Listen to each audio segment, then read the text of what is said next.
Okay. Well, it's 6 o'clock. We'll call the meeting to order. First item would be the consent agenda, which is our minutes from our October 20th meeting.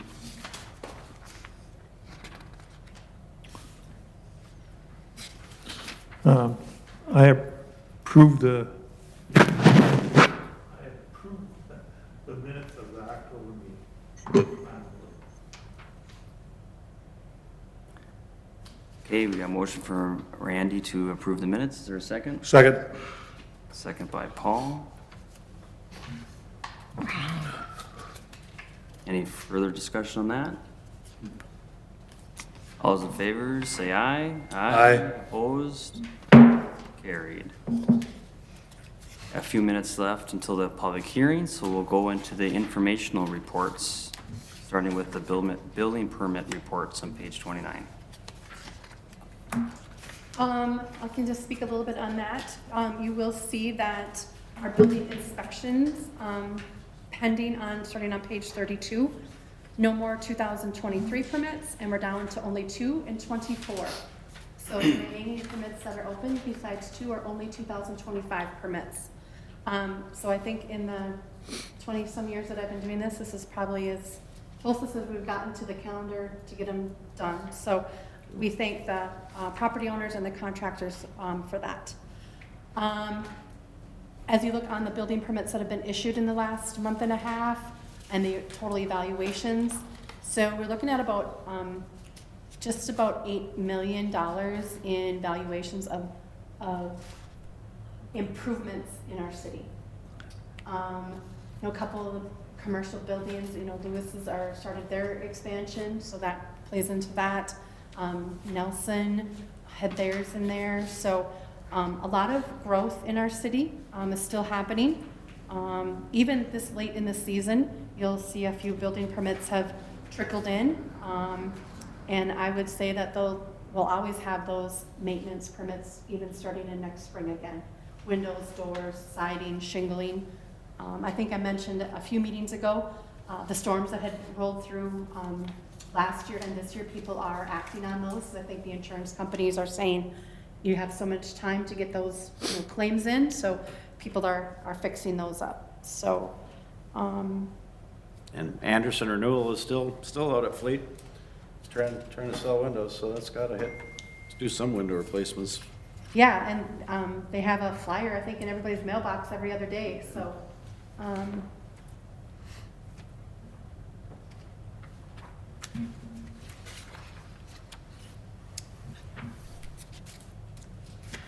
Thank you for that. I guess our next meeting is December 15th. If there's items that need to be discussed. Yeah, there might be, there is some interest in the people that own the RV storage up on Spruce Street, next to the dental office. He would now like to plat that RV storage facility. So he started interested in that about a year ago, and now he's back interested in doing that again. So if that does happen for December, it would be a concept plan for that plat. What would be his advantage to, what's drives Because that? he's got more interest in people that want to buy the space than rent it. Plat it out. Plat it out, so each garage would be its Got it. own parcel. Got it. And it would be kind of like a condominium plat because it'd be shared walls. Yep. So it's unique. We don't have a lot of that in town. That's what they do out on the ones built behind the industrial loop, I think, also. You can buy yep, you can buy a building and but they're all connected. I know there's some behind Fleet that are like that, right? Oh, that I don't know. That I don't know.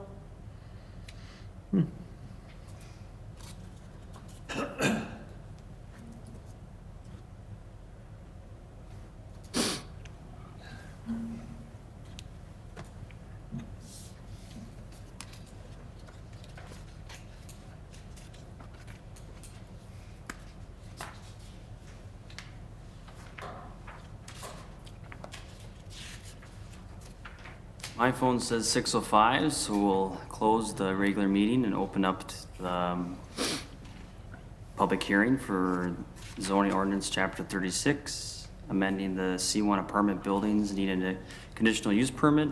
And then we'll go into the sign ordinance amendment. But first, we'll start with the apartment building CUP, page 3.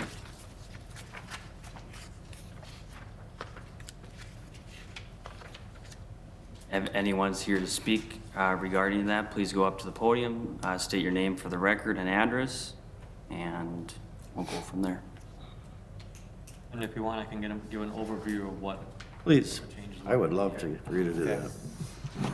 All right, based on, the comments and the suggestions from both the downtown committee and of course eventually the planning committee on language changes to the proposed ordinance. I know the previous meeting I wasn't here, but I did watch the meeting, and there was some discussion on whether or not we take the downtown committee's recommendation of changing exclusive apartment buildings to a conditional use, and the discussion went on to say, well, if we're going to do that for apartments, why don't we do it for residential in the C1? Because one of the goals is to preserve, the commercial space in the downtown, because as it stands right now, if somebody were to buy an existing commercial building, they could tear it down and put a house there. So then the discussion went to requiring a conditional use for any type of housing in this district.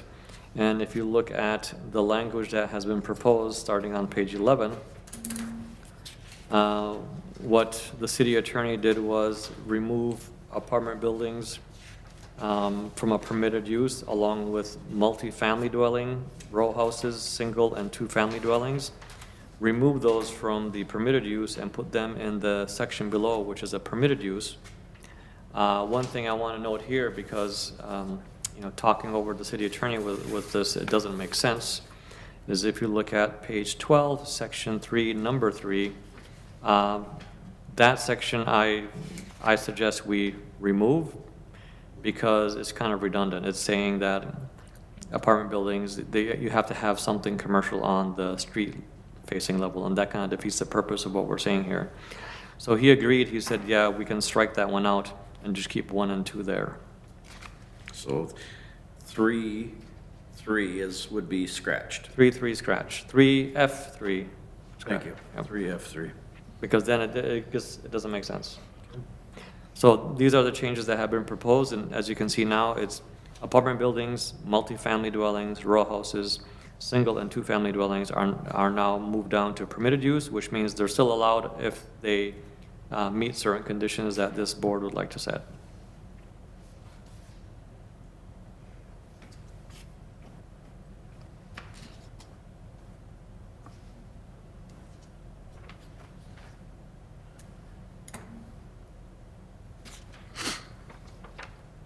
And Tarek, just for clarification,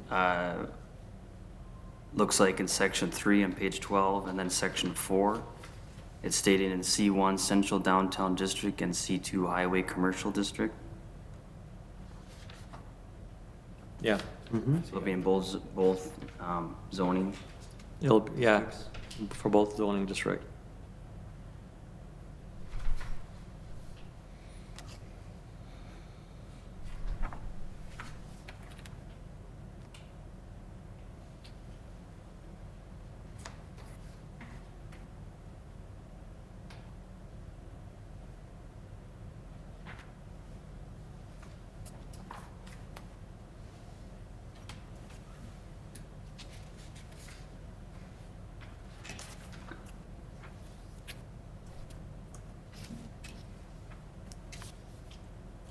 And again, just to clarify on the paperwork that we have, this, Those are all the permitted uses. correct. But these aren't the recommended changes on this sheet? No, basically, it's 'cause they on, still- yeah, okay. exactly, it's on the next one. It would be these are the recommended changes, okay. Because it still would list. the Yeah, this was, I think, multifamily. that was the first iteration when we're only looking at apartments. Got it. Okay.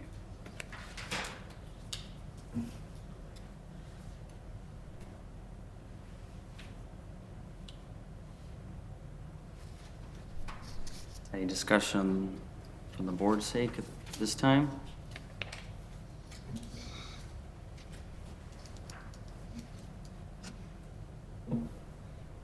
Are we allowed to close the public hearing for this topic and open it again for our next one, or should we go into the?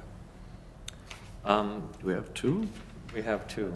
I would just go into the next one before you make any motions Sure. and stay in the public hearing. Okay, The next one I feel more comfortable with Jennifer talking about. Well, so it's really not much. It's just, it was contradicting, and you'll see in the action sheet on 14, we needed to change a number in section 5. And then it says, in B, it says, all signs shall be set back from adjacent property lines other than the road right of way, 1 foot for each foot in height. And if you look at the number 5 above it, it contradicts with that.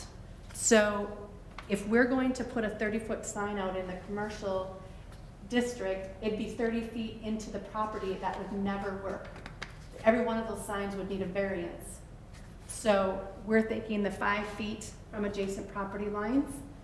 Typically, if you look at Quick Trip, McDonald's, liquor store out there, you know, even Tractor Supply, Teal's sign out there, 5 feet, they're all up in the air, they're not encroaching on the person's property, probably makes the most sense.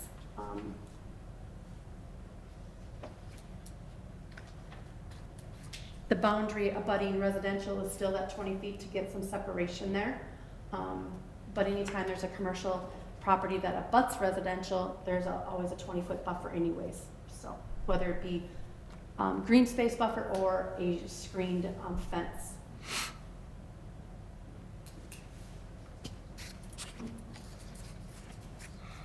And this just kind of appeared, and as we were talking about downtown, and we're like, this is a great time to do it, that we don't have to incur the cost to have another public hearing. And so we thought if we ran them conjunctively, we could, I guess per se, kill two birds with one stone. Perfect. Jennifer, can you clarify which zoning districts this ordinance? So this is going to be in, under general sign regulations, which is the number 5, that's just general sign regulations. And then in where it says B, the second paragraph, this section is in C2, I1, and I2. So both industrial districts and your highway commercial, this language would pertain to.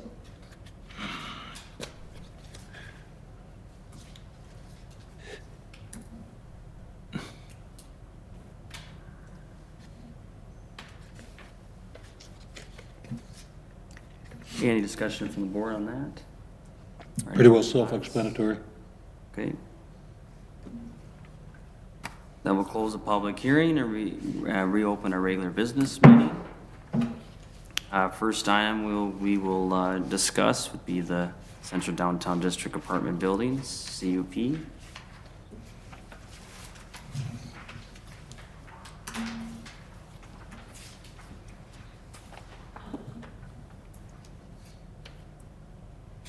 So what this does, if I just want to clarify, so in the bottom of page 11, it's taking and adding in under conditional uses, apartment buildings, multifamily buildings, row houses, and single and 2-family dwellings. And if you are in the C1 district, those will now require a conditional use. They are permitted uses on the bottom of page 12 in the C2 district or highway commercial.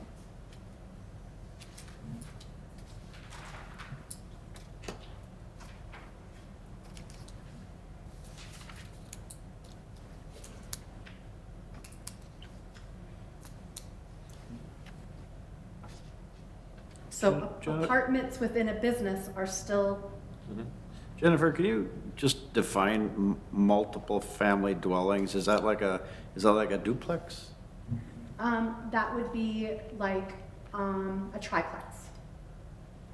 Because single and 2-family would be your Oh. duplex. I get it, okay. So it's just Yeah. either 1, 2, or Or more. it could be like you have 2 on top and 2 on the bottom. Got it, thank you. Yeah. We don't have many of those. Yeah. So no conditional use then to have an apartment in a business. I understand. As long as it's above, below, or behind. Below, or behind.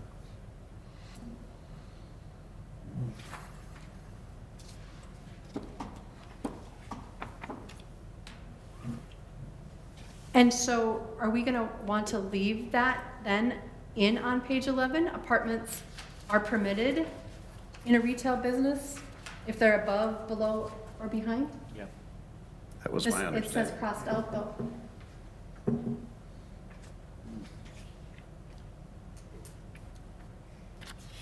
Yeah, because if you cross that out, it essentially is not addressed.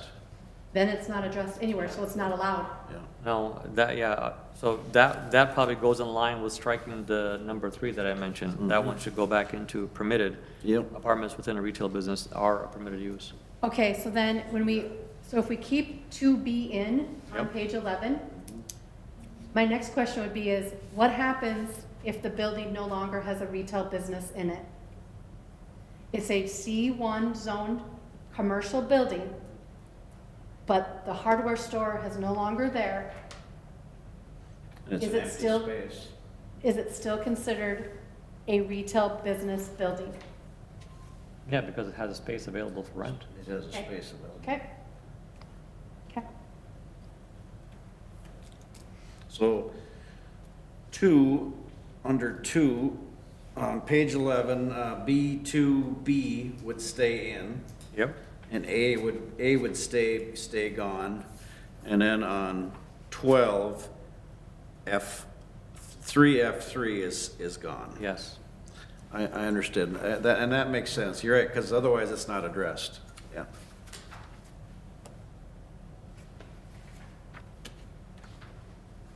And that's the majority of our downtown. Yeah.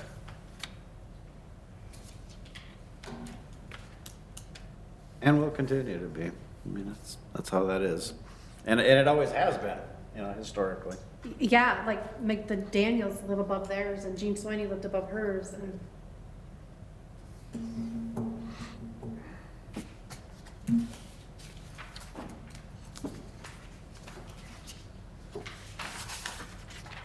Questions or thoughts? Otherwise, entertain a motion on how we proceed. There's an action on page 3, is that right? Did I read that right? Correct. I'd make a motion to approve ordinance number 60, third series, and recommend such to the city council. I'll second. With the changes that. Thank you, Tarek, with the changes as noted. I don't know that we need to review those, we're all No, clear on that. the 2 that you just Yep, mentioned. the 2 that we just discussed. We got a motion for Bill to state on the action sheet with the edits that we discussed, and a second from Josh. Any other discussion? Hearing none, all those in favor say aye. Aye. Aye. Opposed? Carried. All right. Now going to the sign ordinance amendment.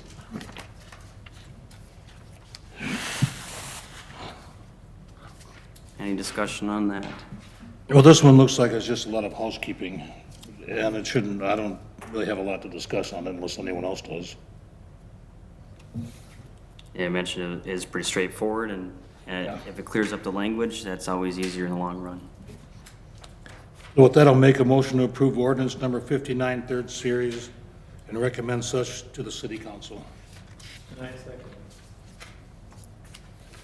Motion from Paul, let's stay on the action sheet. Second by Randy. Any other discussion? Hearing none, all those in favor say aye. Aye. Aye. Opposed? Carried. That'll do it for our November meeting. You're looking like Good we'd night. have one on December? we will only meet if we, is necessary, because I know, how hectic December can get. But like I said, I know that the gentleman that owns the RV storage is interested in getting that, started. And if it starts, it's gonna start with the concept plan to see if the planning board and council are even interested in allowing that. Is there, I'd be curious to know if it's just a weird thing for me to buy. Garage. Yeah. So I asked him, kind of the behind the scenes, and he goes, I've had a lot more interest in, selling the space Spaces. than renting it. And again, I believe that there is that precedent in the city, in the industrial loop. If that all comes into play, I'd love to see kind of how that works, the mechanics of it. Yeah, it comes down to a surveyor's job to line out those lots and, give us the square footages and make the lot lines. So you literally own the inside of the building, and like an association So runs. then the you'd have outside. like a community green space, yep, that you'd either have to pay into or, yeah, 'cause you have to maintain that snow, Yeah. dust, lawn, all of that. Cool. Perfect. Are we done? I'm sorry. I thought we were still going, sorry about that. All right, we'll see.